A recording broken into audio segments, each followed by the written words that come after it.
Every child's success story starts here. Every student who steps into Success School shines with brilliance, sculptured by teachers, polished to perfection. अस्सलाम वालेकुम नाज़रीन, आइए नज़र डालते हैं हमारे देश की राजधानी से कुछ खास खबरों पर। कीर्ति नगर की फर्नीचर मार्केट में भीषण आग लगने का मामला सामने आया है। ये आग मंगलवार देर रात करीब 3 बजे लगी। इस बात की खबर पुलिस और फायर स्टेशन पर दी गई और ये खबर मिलते ही कीर्ति नगर के फायर स्टेशन से करीब 32 गाड़ियों को मौके पर रवाना कर दिया गया। वहां आग इतनी तेजी से फैल रही थी कि देखते ही देखते आग एक बिल्डिंग से दूसरी बिल्डिंग में फैलकर आसपास की झुग्गियों में भी फैल गई। बताया जा रहा है कि वहां गोदाम में लकड़ी और केमिकल होने की वजह से आग तेजी से फैली और आग से झुग्गियों में पहुंचते ही लोगों में अफरा तफरी भी मच गई। शोर शराबा करके लोगों ने झुग्गियों में रह रहे लोगों को बाहर निकाला। लोगों ने भी जितना हो सकता था सामान बाहर निकाल कर अपनी जान बचाई। जान का नुकसान तो नहीं हुआ और ये आग इतनी भयानक थी कि करीब 7 बजे इस आग पर काबू पा लिया गया। देश की सुरक्षा में यूज हो रही ऑक्सीजन जल्द ही राजधानी के हॉस्पिटल में मिलेगी, लेकिन कोरोना पॉजिटिव पेशेंट्स के लिए चिंता की खबर ये है कि हॉस्पिटल में अभी ऑक्सीजन की प्रॉब्लम कुछ टाइम तक और देखने को मिल सकती है। आशंका यहाँ तक है कि दिल्ली एनसीआर में अगले 3 दिन तक हॉस्पिटल को इस प्रॉब्लम का सामना करना पड़ सकता है, क्योंकि बुधवार को किए गए इंतजामों का असर 72 से 75 घंटे के बाद ही दिखाई दे सकेगा। तब तक थोड़ी बहुत जरूरत के अनुसार ऑक्सीजन मिलती रहेगी। केंद्रीय स्वास्थ्य सचिव राजेश भूषण ने बताया कि डीआरडीओ के जरिए सीमावर्ती इलाकों में ऑक्सीजन प्लांट बनाए गए थे, जिनका यूज सैन्य सुरक्षा में किया जाता था। अभी इस ऑक्सीजन को हॉस्पिटल में पहुंचाने का फैसला लिया है, जिसकी शुरुआत दिल्ली से होगी। यहाँ के हॉस्पिटल को अगले कुछ टाइम में ऑक्सीजन मिलना शुरू हो जाएगा। वहीं दिल्ली में 500 बिस्तर वाले डीआरडीओ के सेंटर और सेना के कोविड हॉस्पिटल को भी ऑक्सीजन मिली जाएगी। इसके अलावा उड़ीसा और पश्चिम बंगाल से भी ऑक्सीजन ट्रेन के जरिए दिल्ली लाई जाएगी। दिल्ली सरकार ने इस पर बताया है कि राजधानी की इस टाइम की सिचुएशन ऐसी नहीं है कि हम ज्यादा टाइम ऑक्सीजन का इंतजार कर सके, क्योंकि इन टैंकर को यहाँ तक आने में करीब 72 घंटे का टाइम लगेगा। नोएडा से खबर आ रही है कि अपनी ही बीमारी से परेशान टीचर संजू बरान ने सोसाइटी की 27वीं मंजिल से कूदकर सुसाइड कर लिया है। ये घटना मंगलवार देर रात सेक्टर 121 के क्लियो काउंटी सोसाइटी में हुई। पुलिस को इस बात की खबर मिलने के बाद बॉडी को पोस्टमार्टम के लिए भेज दिया है।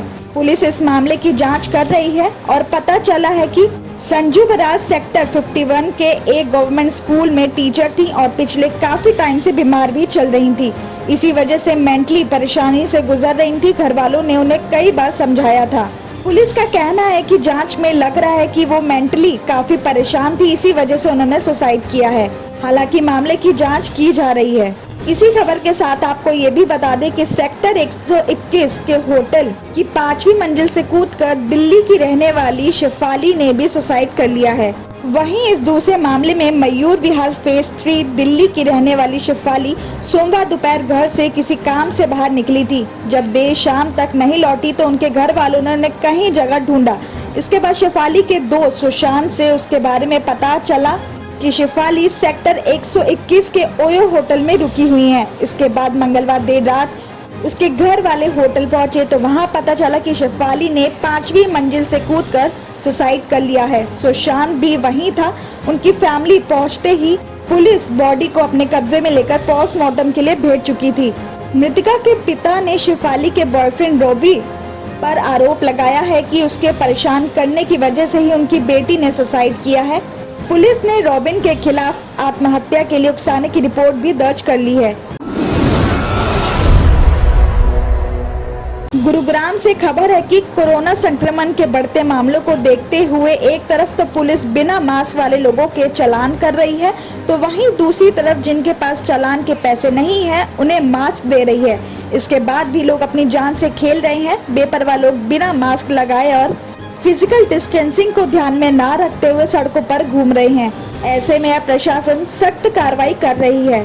बताया जा रहा है कि बिना मास्क वालों में सबसे ज्यादा रेहड़ी पटरी वाले, फल और सब्जी वाले शामिल हैं, जो शहर के मेन रोड और मार्केट में लगाते हैं, जिनके कांटेक्ट में रोजाना सैकड़ों लोग आते हैं। जिला प्रशासन की ओर से कोई ठोस कदम नहीं उठाए गए तो ऐसे में कोरोना संक्रमण के फैलाव को रफ्तार मिल सकती है।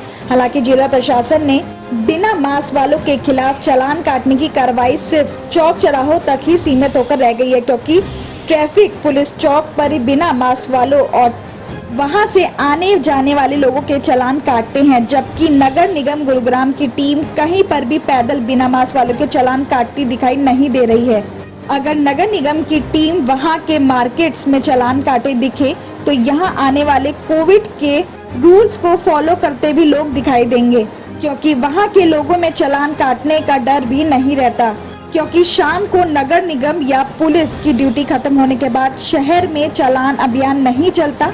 ऐसे में सड़कों और बाजारों में बिना मास्क लगाए काफी लोग दिखाई देते हैं। मोहम्मदिया शवरमा की लाजवाब पेशकश मोहम्मदिया मंदी हाउस आप तमाम दोस्त अहबाब का वेलकम करता है। अलहदा कैबिन में बैठकर अपने दोस्त अहबाब फैमिलीज के साथ मटन मंदी, चिकन मंदी, फिश मंदी और प्रॉन्स मंदी का मजा लीजिए। एक बार चले आइए, बार बार चले आइए। मोहम्मदिया मंदी हाउस तमाम प्लेटर्स का मजा लीजिए और साथ ही साथ हैदराबादी दम बिरयानी का मजा लीजिए। आप तमाम का वेलकम करता है होम डिलीवरी की सहूलत के साथ मोहम्मदिया मंदी house near Mohammadia shawarma, Khadarbagh, नानल नगर रोड, हैदराबाद 9701806623।